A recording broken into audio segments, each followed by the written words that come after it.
पर, बस केवल सजना संवरना उसके लिए प्रथम काम था।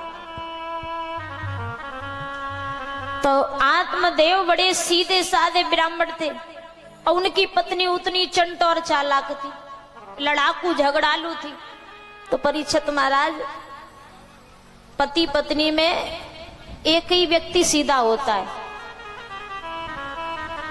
या पत्नी सीधी होगी तो पति टेढ़ा होगा, और पति टेढ़ा होगा तो पत्नी सीधी होगी, और घर गृहस्थी तभी चल पाती है।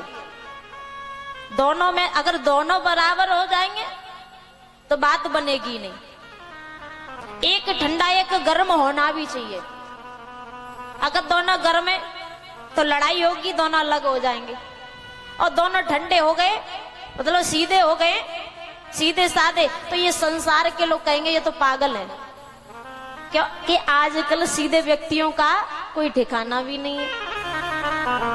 तो जिस प्रकार आत्मदेव सीधे साधे ब्राह्मण थे, तो उनकी पत्नी जो थी धुंधली, बड़ी चंट चालाक थी, झगड़ालू थी, लड़ाकू थी।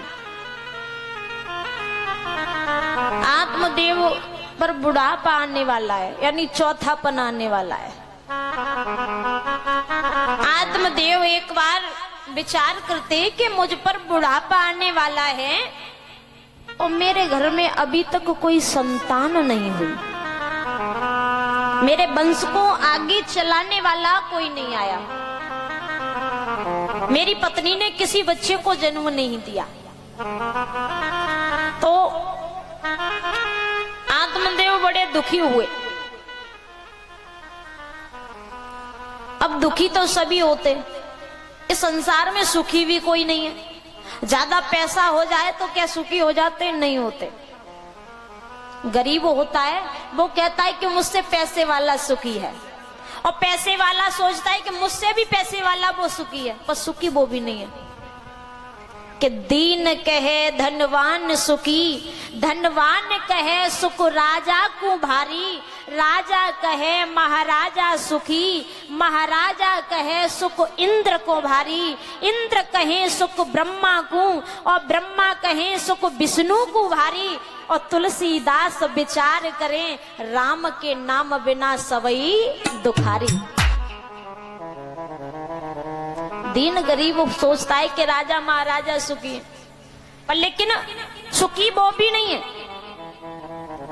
आपने देखा होगा जिनके पास में ज्यादा पैसा होता है उनके पास में संतान बहुत कम होती है, और जो गरीब होते हैं उनके संतान भी ठीक ठाक होती है और सुंदर भी होती है। तो पूर्ण सुख भगवान ने किसी को नहीं दिया, यहां तक कि विष्णु भगवान भी सुखी नहीं है, ब्रह्मा जी भी सुखी नहीं है जिन्होंने सृष्टि की रचना की।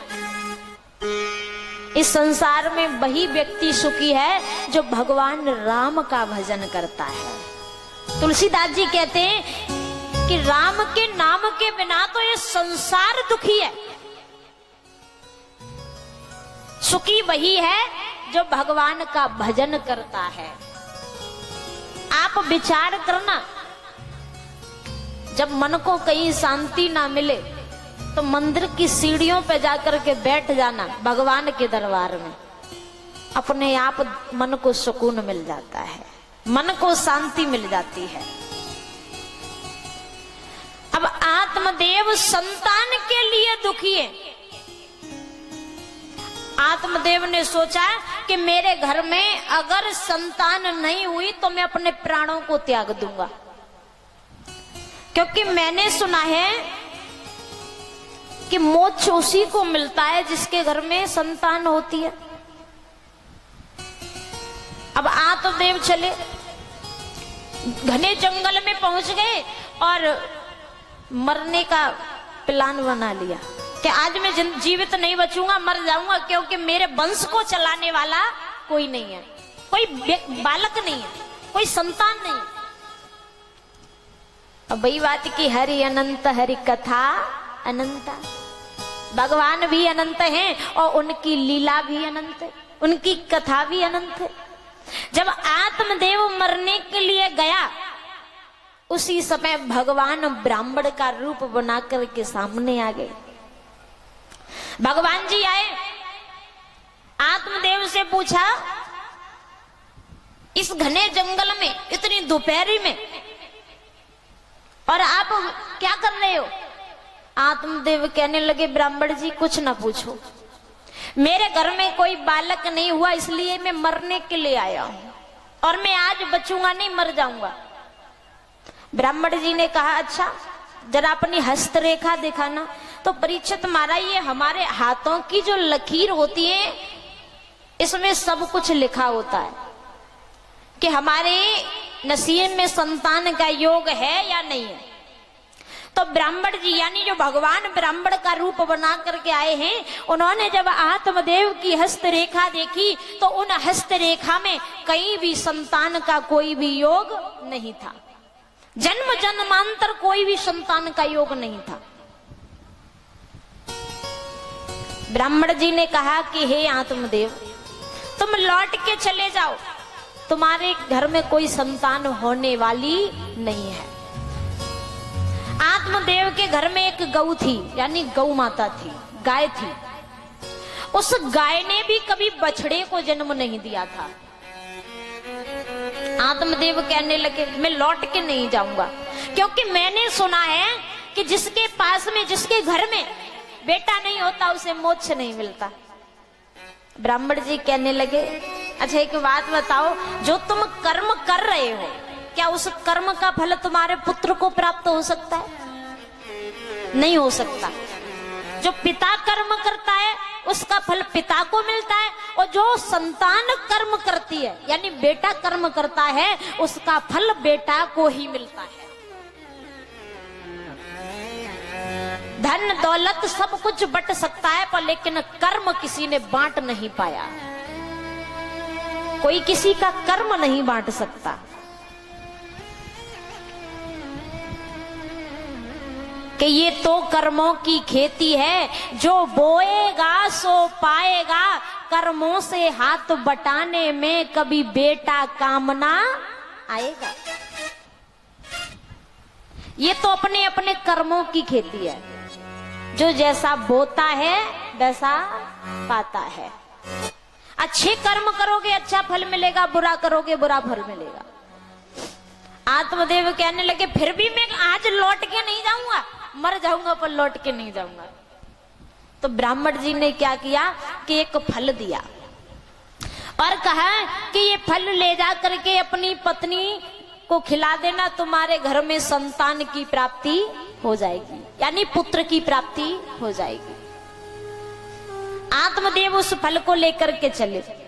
अब फल को लेकर जब अपनी पत्नी धुंधली के पास में आए और धुंधली से कहा कि हे देवी, इस फल को खा लेना, हमारे घर में संतान की प्राप्ति हो जाएगी। अब धुंधली ने जब ये सुना तो धुंधली घबरा गई, क्योंकि धुंधली नहीं चाहती थी कि मैं किसी बच्चे को जन्म दूं, क्योंकि एक माँ जब एक बच्चे को जन्म देती है तो उसका खेलना कूदना श्रृंगार सब कुछ छूट जाता है। धुंधली नहीं चाहती थी। फल ले लिया, कह दिया महाराज मैं खा लूंगी।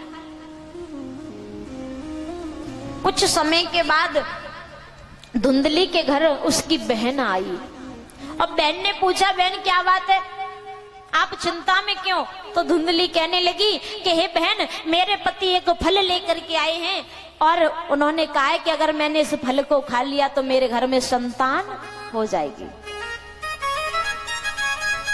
और मैं नहीं चाहती कि मेरे गर्भ से किसी बच्चे का जन्म हो। तो धुंधली की बहन कहने लगी, तुम चिंता क्यों करती हो, जितना समय इस फल को लाए हुए हुआ है उतने ही समय का गर्भ मेरा है, जो मेरे गर्भ से बालक पैदा होगा मैं उसे दे दूंगी, पर लेकिन ऐसे नहीं दूंगी, उसके बदले में मुझे धन चाहिए। कर देता है, बहन भाई को मार देती है।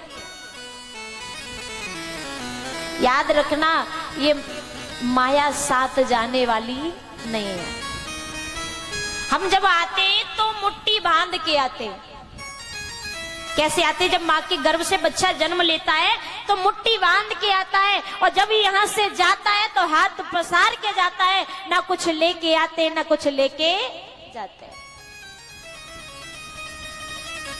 हमारा जन्म इस पृथ्वी पर केवल 7 दिनों के लिए हुआ है। कितने दिनों के लिए? केवल 7 दिनों के लिए। 7 दिन तक हम इस पृथ्वी की नहीं। महाराज धुंधकारी।